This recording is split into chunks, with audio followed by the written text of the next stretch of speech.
I found this bobblehead thrifting recently and decided to make him into Minecraft Steve, and his dog into the original Minecraft Wolf.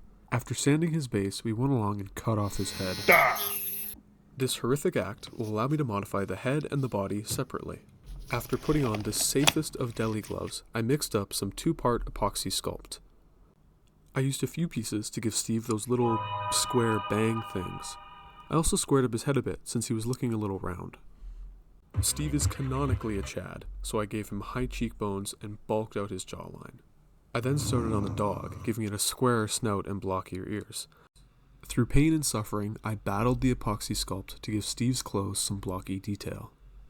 While I waited for his body to set, I made him a sword out of some Sculpey clay. And once he finally had, the sanding began. I needed to make him square and remove the original details from the bobblehead.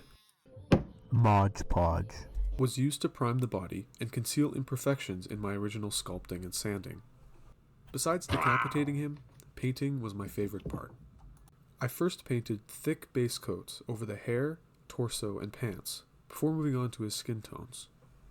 And I'll be the first to admit, here, it looked terrible. So instead, I painted a sword, diamond blue, because netherite is boring. After another skin coat, we moved on to detailing. And we must do well. He is watching. Some details included the dog collar and nose, a more realistic skin tone, his sparkling baby blues, and some dry brushing for depth. I also decided to paint his base like a Minecraft grass block, including dirt and texture. Finally, I was able to seal Steve's body, head, sword, and dog. I also wanted Steve to hold a torch, so I cut off 2 pieces of this stick and secured them to the top and bottom of his fist. With a bit of hot glue for a flame, Steve was ready to hold his sword, which I secured with some UV resin. Finally, he was done. I am Steve. Thank you for watching.